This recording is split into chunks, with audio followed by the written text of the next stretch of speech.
He thought firing me at 4:47 p.m. on a Friday would save him $2.4 million. He didn't know I'd been waiting for that exact moment for 11 months. By Monday morning, the black SUV outside his building wasn't there for a pickup. My name is Rachel Hensley, and on the morning of Friday, October 18th, I walked into the Midtown Manhattan headquarters of Vetrix Capital, wearing the same charcoal theory suit I'd worn to my first interview 11 months earlier. The lobby smelled like burnt espresso and the cold marble of 40 floors of glass above me. I rode the elevator to the 38th floor with two junior analysts who didn't recognize me, even though I'd signed off on their hiring packets. That's how invisible a senior director of compliance becomes in a firm run by men who think compliance is a speed bump. I'd been at Vetrix for 11 months and 26 days. 4 more days, and my year one performance bonus. $2.4 million contractually guaranteed, signed in ink by the CEO himself, Richard Vance. Wood vest, 4 days, 96 hours. I'd counted them on the inside of my wrist with the kind of quiet patience women learn somewhere between their first real job and their first real betrayal. Richard was 49, suntanned from a place he wouldn't name out loud, and operated with the casual menace of a man who believed gravity was a suggestion. He drank cold brew from Blue Bottle out of a Yeti, took calls in the conference room overlooking the East River, and called every woman in the office kiddo, including the general counsel, who was older than him. The first time I met him, he leaned across the table and said, "Compliance is what we do after we make money, kiddo, not before." I smiled. I always smile when I'm cataloging. For 11 months, I'd watched things at Vetrix that would have made the SEC's enforcement division choke on their morning coffee. Side letters that contradicted the LP agreements. Wire transfers labeled consulting fees routed through a shell in Delaware and another in the Caymans. A 10Q with revenue recognition so creative, it deserved its own MoMA exhibit. And the crown jewel, a $48 million investment into a portfolio company that, on paper, was thriving, and in reality, existed mostly as a leased mailbox in Wilmington. I documented everything, not in a vengeful way, in a Rachel way. Spreadsheets, timestamps, PDFs of emails I'd been CC'd on, downloaded to a personal encrypted drive I kept in a fireproof safe in my apartment on the Upper East Side. Every meeting where Richard told me to smooth something out was logged with the date, the time, the room, and the exact words used. I had a habit my mother gave me before she passed. Write it down, Rachel. Paper outlives people. What I didn't tell anyone at Vetrix was that before I joined them, I'd spent 6 years at the SEC's Enforcement Division in Washington, D.C. I'd left quietly, the way good people leave government, with a forwarding email, a Rolodex of former colleagues, and a working knowledge of exactly how Section 21F of Dodd-Frank treats whistleblowers. I knew what a tip looked like when it landed on a desk at 100 F Street. I'd written hundreds of intake memos. I knew the format. I knew the names of the people who read them. Richard didn't know any of that. His head of HR, Karen Doyle, hadn't bothered checking. My LinkedIn said, former Federal Regulatory Counsel, because I am, if nothing else, technically honest. Karen had glanced at my resume, told Richard I was a smart girl from DC, quiet, no trouble. And that had been the end of the vetting process. They wanted someone who looked good on the compliance org chart and didn't ask hard questions. They hired the opposite. They just didn't know it yet. That Friday morning, I sat at my desk and watched the clock the way you watch a kettle. 9:14, 11:32, 2:08. By 3 p.m., Richard hadn't called me into his office, and I started to think, maybe, just maybe, he was going to honor the bonus. Maybe greed had a ceiling. Maybe he decided $2.4 million was cheaper than whatever instinct was whispering in the back of his lizard brain. Maybe. At 4:31 p.m., Karen Doyle appeared at my doorway. She was wearing the same Tory birch flats she always wore on bad news days. I'd noticed that pattern 3 months in. The flats meant someone was getting walked out. "Rachel, sweetheart, can you come to conference room C?" Sweetheart. I almost laughed. I picked up my notebook, my phone, and the small leather portfolio I'd carried every day for 11 months. The portfolio Karen had never once asked me about. Conference room C was the small one. No view. The one they used for terminations because the glass walls were frosted.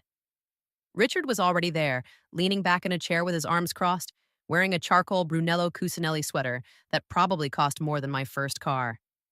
Next to him sat General Counsel David Marsh, a man whose smile always arrived 3 seconds late, like a satellite delay. Karen closed the door behind me. Richard didn't stand. Rachel, we've decided to part ways, he said, the way a man orders a steak. Effective immediately. It's a culture fit thing. Karen will walk you through the package. The package, Karen explained with the warmth of a parking meter, was 4 weeks of severance, $34,000 gross, contingent on signing a release by Monday at 9 a.m. No bonus, no vesting, no accelerated equity. The bonus hasn't matured, David Marsh said, finally smiling. Per Section 7B of your employment agreement, termination prior to the anniversary date forfeits the discretionary performance award. Discretionary. The word landed in the room like a coin dropped in a marble lobby. I looked at the clock on the wall behind Richard's head. 4:47 p.m. Friday. 4 business days before my bonus vested. They had timed it to the dollar. I didn't argue. I didn't cry. I didn't ask why. I simply asked one question in the voice I used to use during depositions at the SEC. Richard, is this decision being made because of the email I sent you on September 9th regarding the Meridian transaction? His face did something subtle. A flicker. The kind of micro expression that doesn't show up on Zoom, but lights up like a flare in person. This has nothing to do with that, he said too quickly. This is purely about fit. David Marsh's smile froze. Karen's eyes flicked to Richard. I nodded. I stood. I gathered my notebook and my portfolio. I shook no hands. I walked back to my desk, packed a single Whole Foods bag with my few personal items. A framed photo of my mother, a fountain pen, a small ceramic mug from Maine, and I rode the elevator down alone. The lobby was full of people leaving for the weekend, laughing about their plans for the Hamptons. I stepped out onto Park Avenue and inhaled the cold October air like it was the first breath of a different life. At 4:52 p.m., standing on the corner of 52nd and Park, I opened my phone. I tapped a draft email I had written 11 months ago. I'd updated it every Sunday night at my kitchen table with new attachments, new dates, new wire references. The recipient was a single address at the SEC's office of the whistleblower, an inbox I had personally helped configure in 2018. The subject line was 3 words long. The attachments totaled 847 pages. I read it once. I checked the CC field. I checked the encryption. And then I pressed send. The little blue arrow swooped across the screen, and somewhere in a server farm in Ashburn, Virginia, 11 months of Richard Vance's career began the slow, irreversible process of being read by people who, unlike Karen Doyle, actually did their vetting. I tucked the phone back into my coat pocket. A yellow taxi rolled past. I didn't take it. I wanted to walk. I wanted to feel my heels hit the sidewalk all the way back to 76th Street. Behind me, 38 floors above, Richard Vance was probably pouring himself a bourbon, telling David Marsh they'd handled it cleanly, congratulating themselves on saving the firm $2.4 million. What none of them knew, what Richard especially didn't know, was that the email I'd sent at 4:52 p.m. wasn't the first tip the SEC had received about Vetrix Capital. It was the third. And the prior two had been building towards something for weeks. My email wasn't the spark. It was the match dropped on a fuse that had already been lit by someone else inside that building. Someone whose name was about to make Richard's blood run colder than a freezing February morning on Wall Street. I slept 11 hours that Friday night, the deepest sleep I'd had in 11 months. There's a particular kind of exhaustion that comes from holding a secret in your mouth for almost a year, and a particular kind of relief that comes from finally swallowing it. I woke up on Saturday at 9:14 a.m., made a French press of Stumptown beans, and sat at my kitchen window looking out at the gray-blue October light on the brownstones across 76th Street. My phone had buzzed 47 times overnight. I didn't check it. Not yet.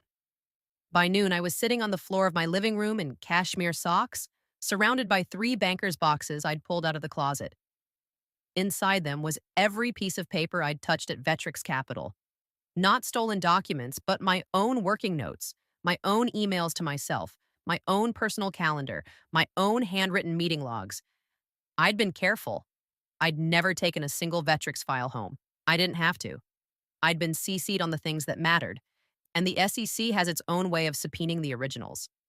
I made a list on a yellow legal pad. Step 1, lawyer. Step 2, bank. Step 3, insurance. Step 4, silence. The first 3 could be done by Monday. The fourth was the hardest because silence in New York is a discipline, not a default.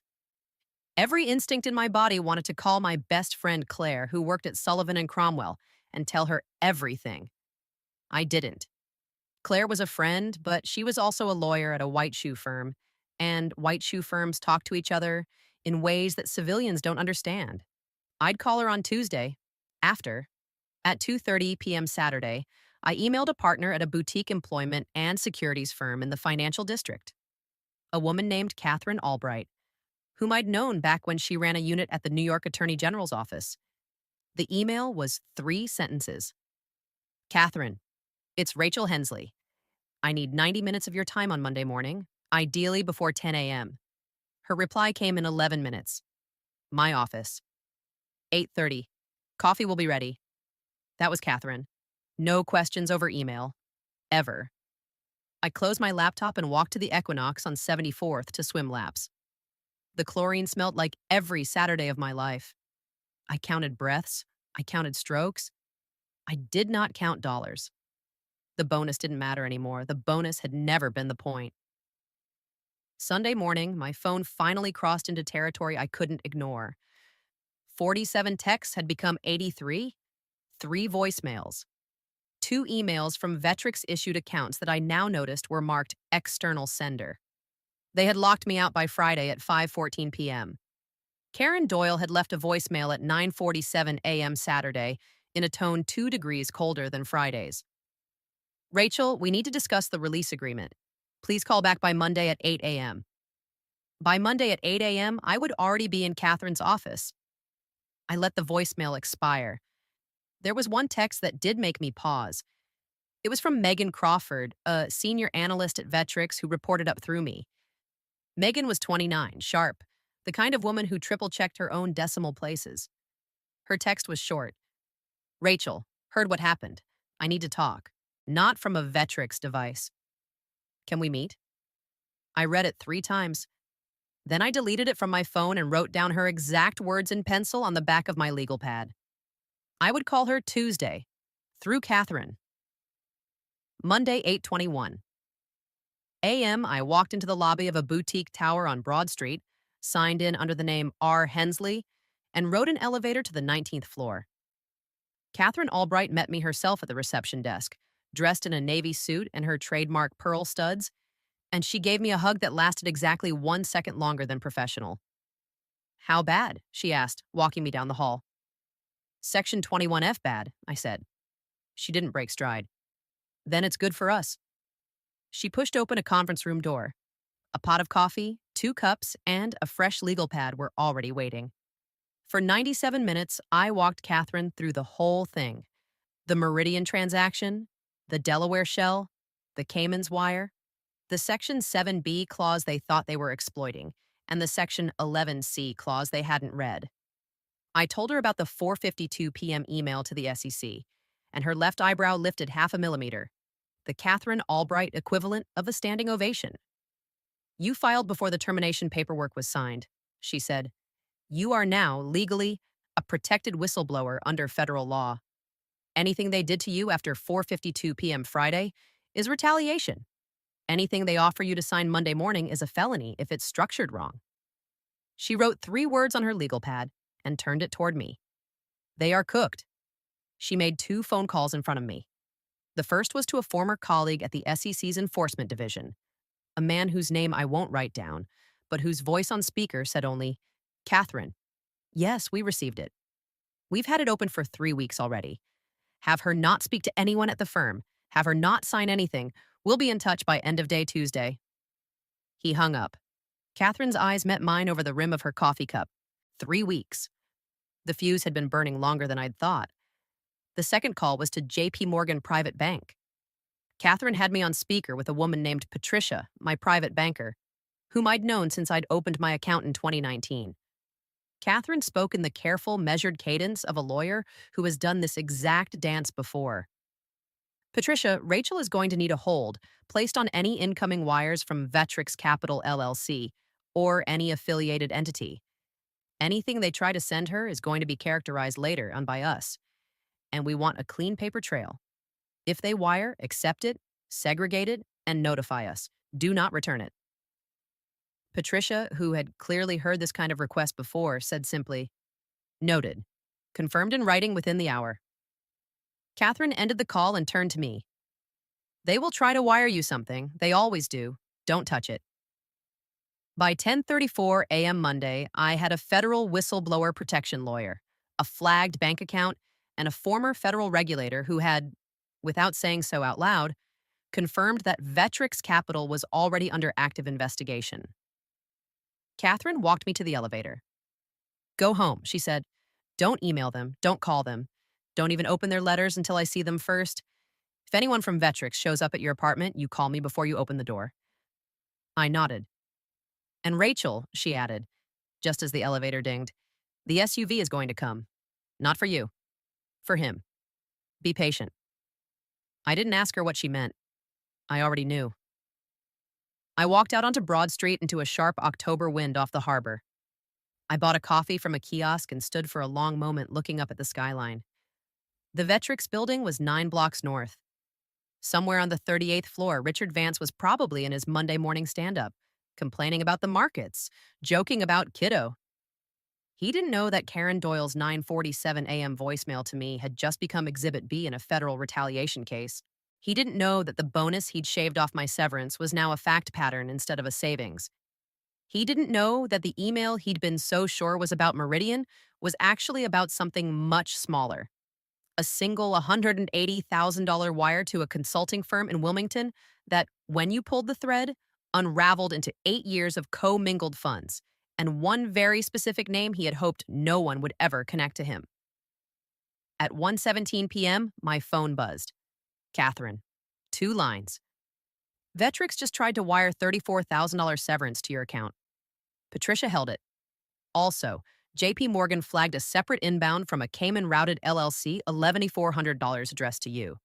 Do you want to tell me what that is?" I read the message twice. I had never, in my life, received a wire from any Cayman entity. I had never been paid offshore. I had been a federal employee for 6 years and a U.S. W-2 employee for 11 months. There was no universe in which any Cayman LLC owed me $11,400. Someone, somewhere, and I had a very good guess who, was trying to make me look like I'd been paid off the books. The black SUV Catherine had mentioned was 3 days away, but the trap that had just been laid in my bank account was happening in real time, and whoever had said it had clearly underestimated how many of my old SEC colleagues still answered the phone when I called. I tightened my coat against the wind, lifted my hand for a cab, and watched a yellow taxi swing toward the curb. Behind me, Broad Street hummed with Monday lunch traffic. Ahead of me, somewhere I couldn't see yet, the second fuse, the one I hadn't lit, was already burning toward Richard's office. If a $11,400 wire just landed in Rachel's account from a Cayman shell she'd never heard of, who do you think set that trap and why? Drop your theory in the comments before Chapter 3. I read every single one. Tuesday morning at 8:02 a.m., I walked into the JP Morgan private bank office on Park Avenue with Catherine Albright beside me and a manila folder under my arm. The folder contained exactly 4 pages, 2 screenshots, 1 printed email, and 1 handwritten timeline. Catherine had reviewed each page the night before in her office over Thai takeout, redlining nothing, which from Catherine was the highest possible compliment. Patricia met us in a private conference room with a glass door that frosted electronically when she closed it. She was wearing a black St. John knit and the kind of restrained expression bankers wear when they already know the answer is bad. "The Cayman wire cleared into a holding sub-account at 6:14 a.m. yesterday," she said, sliding a printout across the table. "Originator, Halcyon Strategic LLC, Grand Cayman. Reference line, Consulting Q3 Reconciliation.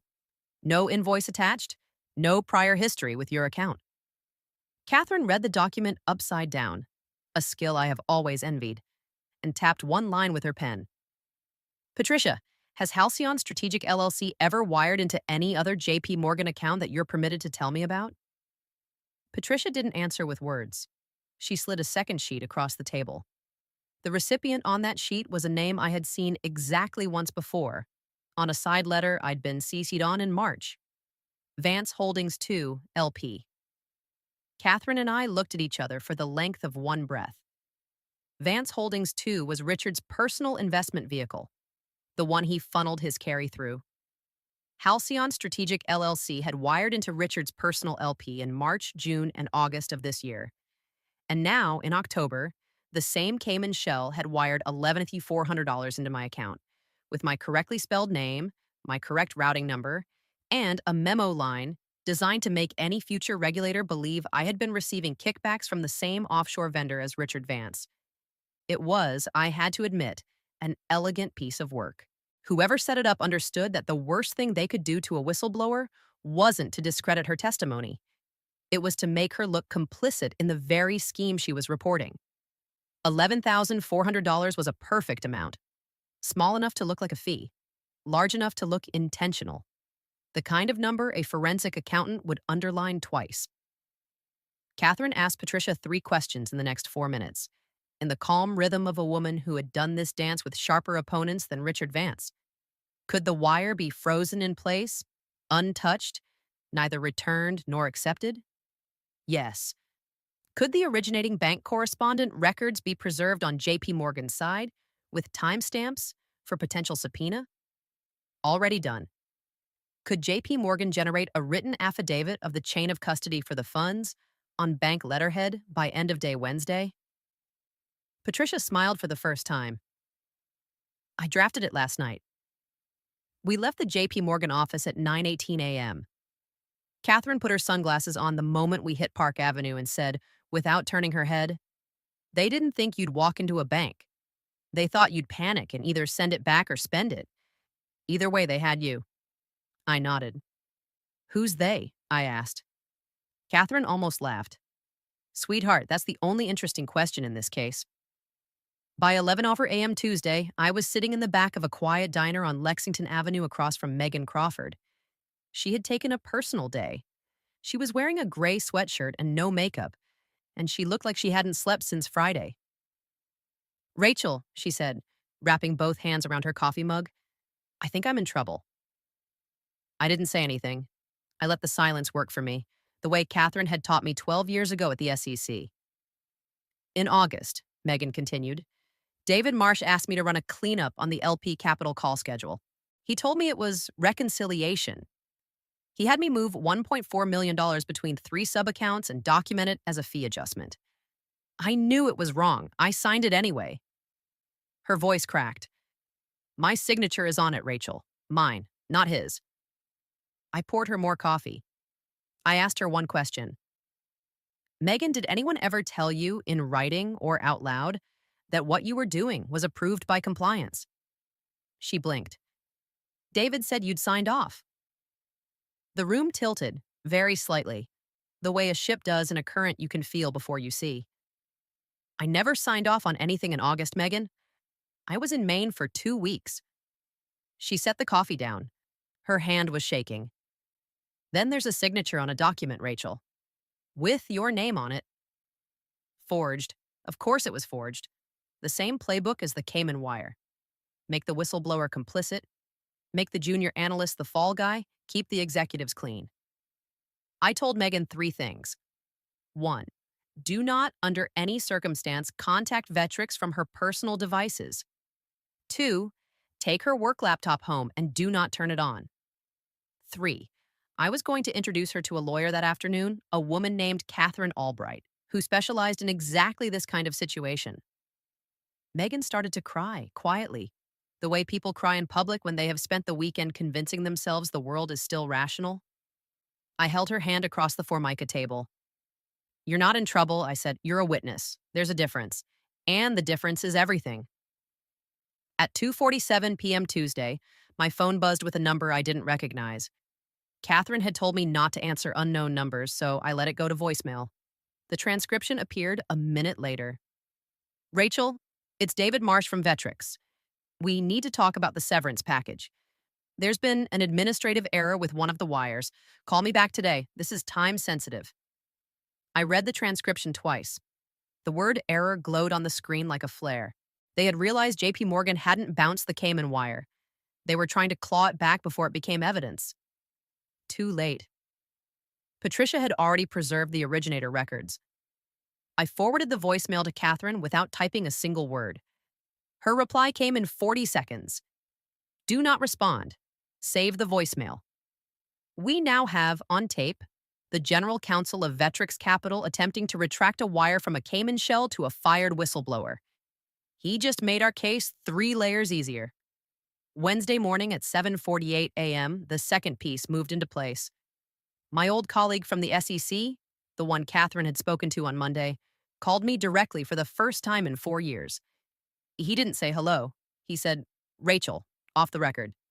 The investigation has moved from enforcement to a joint posture with the U.S. Attorney's Office for the Southern District of New York. We're talking criminal referral, not civil.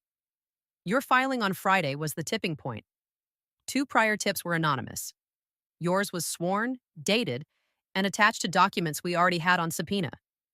Do you understand what I'm telling you? I told him I did. He paused. There's something else, Rachel. The first anonymous tip was filed 11 weeks ago from a personal Gmail in New Jersey. The IP routes to a residence in Short Hills. Short Hills? The same town where Vetrix's CFO, Mark Brennan, owned a 4-bedroom colonial. The CFO had been the first whistleblower. I sat down on the edge of my bed and stared at the wall for a full minute. Mark Brennan was Richard's right hand. Mark Brennan had golf weekends in Westchester with Richard.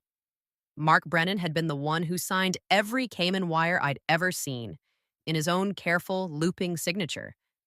And Mark Brennan had been quietly tipping the SEC for 11 weeks before I'd even pressed send. It made sense the way these things do once you see them. Mark was 61, 3 years from retirement, with a pension and a stock option package that vested in a tranche structure no one outside the C-suite understood. He had been the architect of the Cayman structure. He also, I now realized, had been the one who would take the fall if Richard's House of Mirrors collapsed under audit. Mark was protecting himself. He was building a record.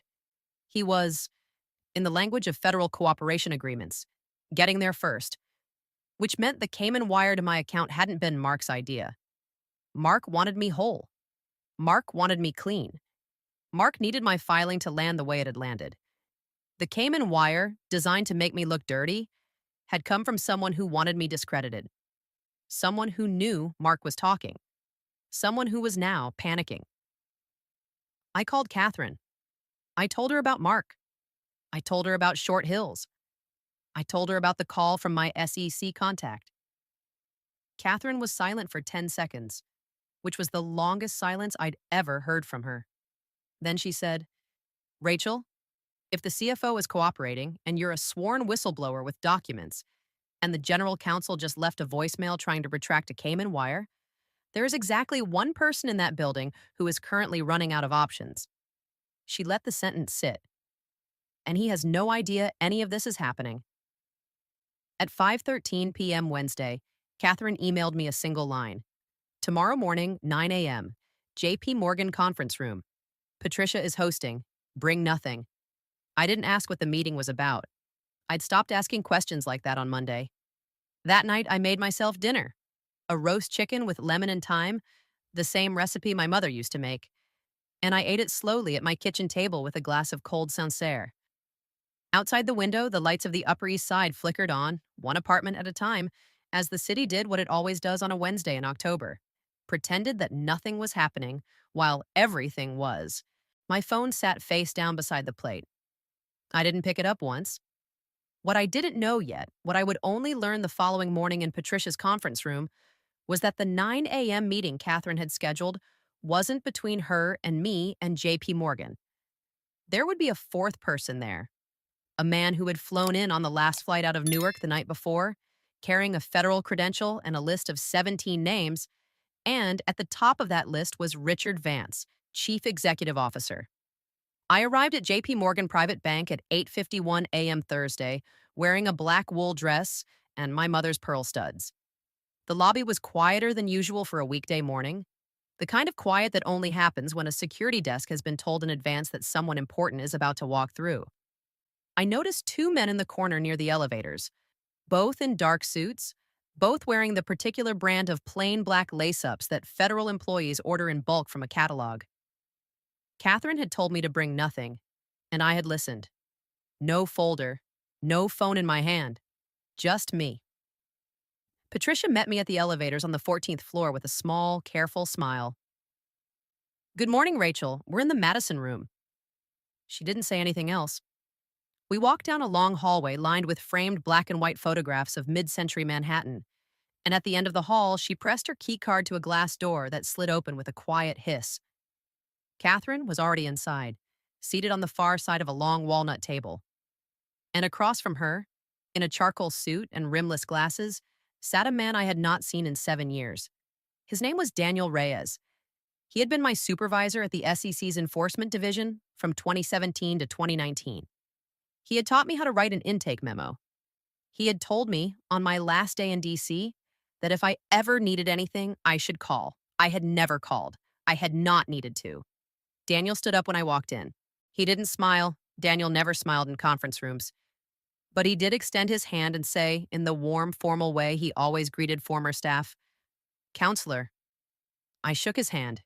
He sat back down. He set a thin manila folder on the table and did not open it. "Rachel," he said, "I'm here in my capacity as senior counsel to the U.S. Attorney's Office for the Southern District of New York.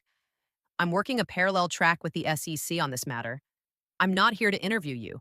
I'm here because I need to tell you what's going to happen in the next 72 hours, and I need to make sure you understand the role you've already played in it." Catherine, beside him, gave me the smallest nod. "Listen," her face said. "Don't speak yet." Daniel went on. At 7 a.m. this morning, a sealed criminal complaint was unsealed in the Southern District, naming Richard Vance, David Marsh, and one other individual still under seal. The charges include securities fraud, wire fraud, conspiracy, and obstruction. Additional charges related to retaliation against a federal whistleblower under Section 1513E of Title 18 are pending and will be added by Monday. "That's a felony, Rachel. Up to 10 years. He paused. "Your filing on the 18th was the document that moved this from a civil track to a criminal one. I want you to understand that. Not because we want anything from you publicly, because you deserve to know what your paper trail did." I felt the room go very still. Not silent. The air handler hummed somewhere above us, and Park Avenue rumbled faintly through the glass. But still in the way a room goes still when something irreversible has just been said out loud. I'd been a federal lawyer for 6 years. I knew what an unsealed indictment meant. I knew what 18 USC paragraphs 1513E looked like on a charging document. I knew that the other individual still under seal almost certainly meant Mark Brennan, who had cut a cooperation agreement somewhere between his 11-week-old anonymous tip and this morning's complaint. I asked one question. "Daniel, was the Cayman wire to my account part of the obstruction charge?" He looked at me for a moment over the rim of his glasses. "It's count 11, he said. "The originator of the Halcyon Strategic LLC wire has been identified. The wire was authorized at 11:47 p.m. Sunday night, October 20th, from a personal device registered to David Marsh. He used his own laptop, Rachel, from his apartment in Tribeca. The man tried to frame a federal whistleblower from his own IP address." Catherine made a sound that, in a less serious room, would have been a laugh. So it had been David. Not Richard. Not Mark. David Marsh, the general counsel. The man whose smile arrived 3 seconds late, who had sat across from me in conference room C and explained Section 7B like he was doing me a favor. David had panicked the moment he'd realized I had walked out of that meeting too calmly. David had spent his weekend in Tribeca trying to engineer a paper trail that would make me look complicit. And David, in the time-honored tradition of lawyers who think they're smarter than the system they were trained in, had used his own laptop, his own home Wi-Fi, his own fingerprints in the metadata. Paper outlives people, my mother used to say. Apparently, metadata does too. Daniel slid one sheet of paper across the table. It was a printed page from J.P. Morgan's correspondent records with one line highlighted in yellow. the routing chain that connected the Halcyon strategic wire to a US based intermediary bank in Delaware, which in turn connected to a device fingerprint with a MAC address Daniel's team had matched to David's company issued laptop via Vetrix's own IT logs. Vetrix's IT department, it turned out, had been served a subpoena Tuesday morning and had complied by 5 p.m. the same day. Their head of IT is a former naval intelligence officer, Daniel said dryly. He turned over everything inside of 6 hours. He has, I think, been waiting a long time to do that. I thought about Richard Vance, somewhere in his glass office on the 38th floor right now, probably on his second blue bottle cold brew, complaining to his executive assistant about how Kiddo had refused to take David's call. I thought about the way he'd leaned back in that conference room chair on Friday at 4:47 p.m. and told me we were parting ways. I thought about the $2.4 million bonus he had been so sure he had saved by timing the firing 4 business days early. I did not feel triumph. I felt something quieter. The particular cold satisfaction of watching arithmetic resolve itself in real time. Daniel closed the folder he had never opened. Here's what happens next, he said. Today, between 11 a.m. and 1 p.m., federal agents will conduct simultaneous interviews at Vetrix's offices and at 3 private residences in Manhattan, Tribeca, and Greenwich. No arrests yet. Those come Monday. Today is about preserving devices and giving certain individuals one chance to retain counsel before things get formal. The press will not know until Monday morning at the earliest. You will not be contacted. You will not be deposed publicly. Your name appears in the complaint only as Whistleblower 2. Whistleblower 1, as you've already guessed, is cooperating. He paused. Rachel, you did this right. The reason this is moving so fast is that you did this right. I let myself absorb that for a beat. Then I asked Catherine, what about my bonus? Catherine smiled, actually smiled, a rare thing, and said, sweetheart, that's the easy part. Under the Dodd-Frank whistleblower program, you're eligible for between 10 and 30% of monetary sanctions over $1 million. Daniel can't tell us the projected sanctions number, but based on what's in that complaint, the bonus you walked out of Vetrix without is going to look, in retrospect, like a tip. I did not let my face change. I had trained myself, over 11 months in that building, to never let my face change in a room with men in suits. At 12:14 p.m., I walked out of J.P. Morgan onto Park Avenue. The October sky was the color of brushed nickel, and the wind off the harbor carried the first real bite of winter. I walked north, slowly, no destination, just letting the city carry me. At 51st Street, I stopped at a deli and bought a black coffee and a bagel I didn't eat. At 52nd and Park, the exact corner where I had pressed send on the previous Friday at 4:52 p.m., I stood for a long moment and looked up at the Vetrix building. I could see the 38th floor from where I stood. The lights were on. From the street, you could not tell that anything was wrong. From the street, it looked like just another Thursday in Midtown. At 12:48 p.m., my phone buzzed. A text from Megan Crawford, Rachel. Something is happening. 3 men in suits just came up to the 38th floor. They're in Richard's office. Karen is crying. Then, 2 minutes later, David Marsh just walked out with one of them. He didn't take his coat. I stood on the corner with my untouched coffee and watched the building. I did not feel angry. I did not feel vindicated. I felt the way you feel when a very long sentence finally reaches its period. I thought about Mark Brennan, somewhere in Short Hills, probably watching the same morning unfold from a kitchen island with his lawyer beside him. I thought about Megan, who had spent 4 days believing she was a criminal and was now, by virtue of one diner conversation, a federal witness. I thought about Karen Doyle, who was learning in real time that the Tory Burch flats she'd worn to fire me on Friday were the last pair of HR flats she'd ever wear in this lifetime. I thought about Richard, who had called me kiddo for 11 months. Richard, who had looked at me across a conference room table and said, "This is purely about fit." Richard, who had been so confident that the system he gamed was the same system he could escape, that he had not, in 11 months, bothered to ask a single question about who I'd been before I'd walked into his lobby. I dropped the coffee into a trash can on the corner and started walking home. Behind me, on the 38th floor, the unraveling had begun. Ahead of me, the rest of the day stretched out long and quiet, the way the last good day before a hard winter always does.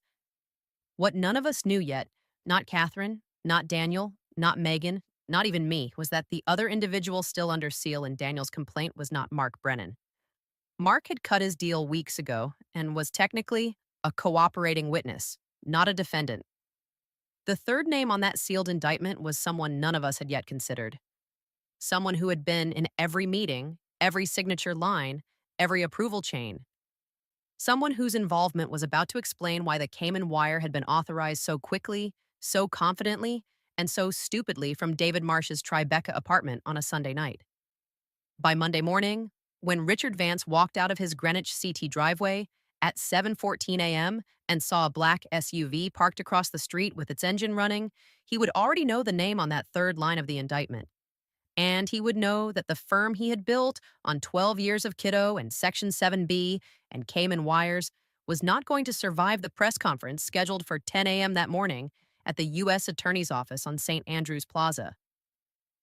Monday morning, October 28th, the country woke up to a press conference at the U.S. Attorney's Office on St. Andrews Plaza in Lower Manhattan.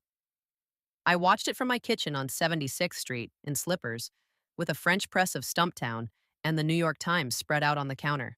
The U.S. Attorney for the Southern District stood at a podium flanked by two SEC enforcement officials and read the indictment in the flat, careful voice federal prosecutors use when they know every syllable will be replayed on cable news for the next 72 hours. United States v. Richard Vance, David Marsh, and Catherine Whitmore. Catherine Whitmore. Not Catherine Albright. A different Catherine. An unrelated Catherine. A Catherine I had sat across from in 17 separate meetings over 11 months and never once suspected. Catherine Whitmore was the chair of Vetrix's audit committee, a board member, a woman who had, on paper, been the firm's adult supervision. In practice, as the indictment now made clear, she had been the person signing off on every Cayman structure, every fee adjustment, every off-cycle wire, in exchange for a quiet 1.5% carry kickback routed through her husband's consulting LLC in Connecticut. She had been the third signature on the device authorization that sent the Halcyon strategic wire into my account on Sunday night, October 20th. David Marsh had pressed the button. Catherine Whitmore had given him the green light. And Richard Vance, of course, had known the entire time.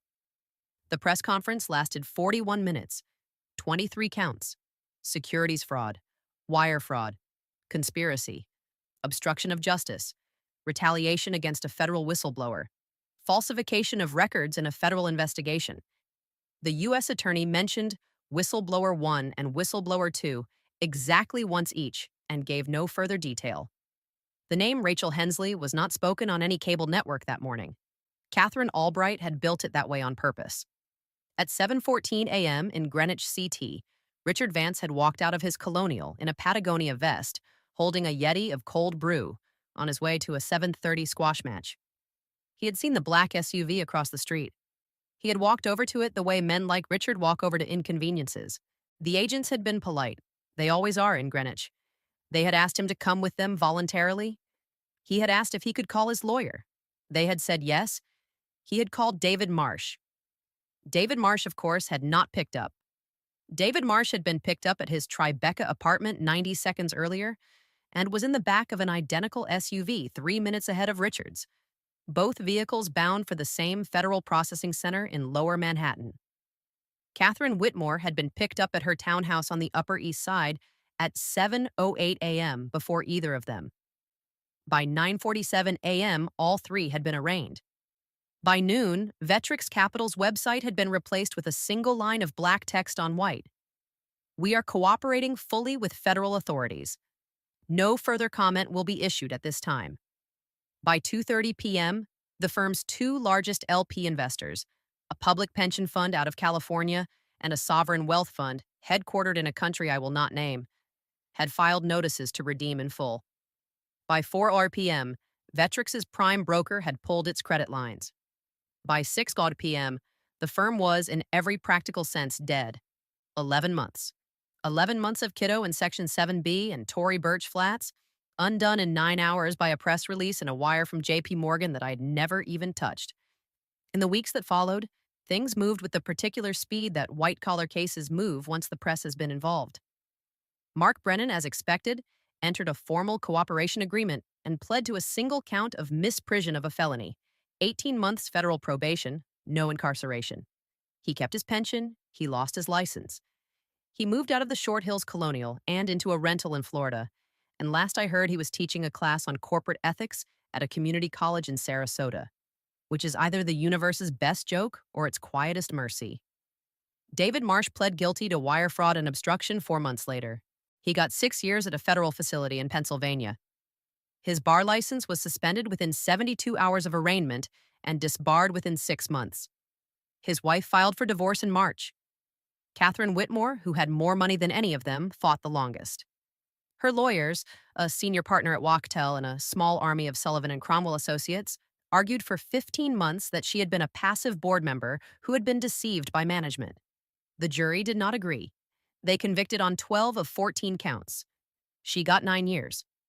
The Connecticut house, the Upper East Side townhouse, the Husbands Consulting LLC, and the $17 million in her personal brokerage were all subject to forfeiture proceedings that I will not pretend to have followed in detail. Richard Vance held out the longest. He hired a Kirkland and Ellis criminal defense partner, the kind of lawyer who appears in profile pieces in The American Lawyer and charges $12,400 an hour.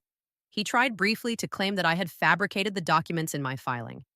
The strategy collapsed at the first evidentiary hearing when Daniel Reyes's team introduced the device fingerprint from David's laptop, the J.P. Morgan correspondent records, Mark Brennan's 11 weeks of cooperating testimony, and the detail I had not expected, the IT subpoena returns from Vetrix's own server logs, which showed that Richard himself had, on the morning of October 18th, personally instructed the IT department to expedite my offboarding by 4:45 p.m. that afternoon.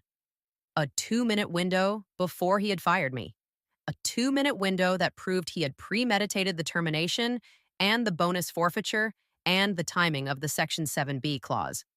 He pled guilty in May to securities fraud, wire fraud, and retaliation against a federal whistleblower. 11 years. He reported to a federal facility in upstate New York the following September. The Greenwich house went on the market at $6.8 million and sold in 9 days. I never went back to the Vetrix building. I never had to. Everything I needed was already in the banker's boxes in my closet on 76th Street. In April of the following year, the SEC's Office of the Whistleblower issued a formal determination letter. The total monetary sanctions imposed on Vetrix Capital, its principals, and the related entities exceeded $187 million. Under Section 21F of Dodd-Frank, the whistleblower award pool was set at 22%. The upper middle of the statutory range, a number that reflected the timeliness of my filing, the originality of the information, and the degree of cooperation. Mark Brennan, as Whistleblower 1, received the majority share. I, as Whistleblower 2, received the rest. After legal fees and federal withholding, the figure that landed in my J.P. Morgan account on a Tuesday morning in May was 8 times the $2.4 million bonus Richard Vance had timed his firing to avoid paying me. Patricia called me before the wire posted to make sure I was sitting down. I was. I was at my kitchen table, in the same cashmere socks, with the same French press, with the same gray-blue October light returning 7 months later, as it always does in New York. I thanked her. I hung up. I did not call anyone. I did not text anyone. I did not buy anything. I made another cup of coffee and I sat with it for a long time. What I did, eventually, was 3 things. First, I called Megan Crawford. Megan, who had walked out of Vetrix the same week I had landed at a mid-sized investment firm in Boston where her cooperation history was a feature, not a bug. I asked her to lunch the next time she was in New York. She came down on a Saturday in June. We ate at a small Italian place in the West Village, and we did not talk about Vetrix once. We talked about her sister's wedding, and about a book she was reading, and about the apartment she was trying to buy in Beacon Hill. Before she left, she hugged me and said, "You changed my life, Rachel." I told her she had changed her own. I meant it. Second, I called Catherine Albright and asked her to draft the paperwork for a small fund. Not a fund, really, more of a legal defense trust. For junior women in finance and law who became inadvertently entangled in their employer's misconduct and could not afford counsel. The kind of fund that, if it had existed 11 months earlier, would have meant Megan Crawford could have walked into a lawyer's office on a Tuesday morning without having to sit across from a senior director in a diner on Lexington and beg for help. Catherine drafted it in a week. We capped the initial endowment at $4 million. We named it after my mother. It now operates out of a single room office in the financial district, with one full time attorney and a board of 3 women who do not return Richard Vance's letters from upstate, of which there have been 4. Third, and this is the only part of the story I keep, deliberately for myself, I went back to Maine, to the small cottage on the coast where my mother had spent her last summer. I sat on the porch in early October, 1 year almost to the day after Conference Room C, and I watched the Atlantic do what the Atlantic does, which is to say, ignore me entirely. I drank black coffee out of the same ceramic mug I had carried out of Vetrix in a Whole Foods bag. I did not feel triumphant. I did not feel angry. I felt for the first time in 11 months and 12 days like a woman whose name was finally her own again. Richard had been right about one thing in the end. The bonus had been discretionary. He'd had the discretion to honor it. He had chosen not to. Discretion is what reveals a person, not what they say at a podium or write in a memo, but what they do at 4:47 p.m. on a Friday afternoon when they think no one important is watching. He was wrong about who was watching. My mother used to tell me when I was small and the world was already starting to teach me how loud men can be, that the quietest thing in any room is usually the thing that lasts the longest. Paper outlives people, Rachel, she used to say, in her kitchen, in her cardigan, with her own French press steaming on the counter. Write it down, date it, file it. The truth is patient. She was right, about all of it. And on a freezing February morning in Manhattan, almost 2 years after I had pressed send at 4:52 p.m. on the corner of 52nd and Park, I walked past the old Vetrix building on my way to a meeting downtown. The signage had been removed. A new tenant, a sustainable infrastructure fund, ironically, was moving in. The lobby still smelled like burnt espresso. The marble was still cold. I stood on the sidewalk for exactly 4 seconds, the same length of time it had taken Richard to say culture fit thing, and then I kept walking. The wind off the East River was sharp. The city, as always, did not notice me, which, of course, had always been the point.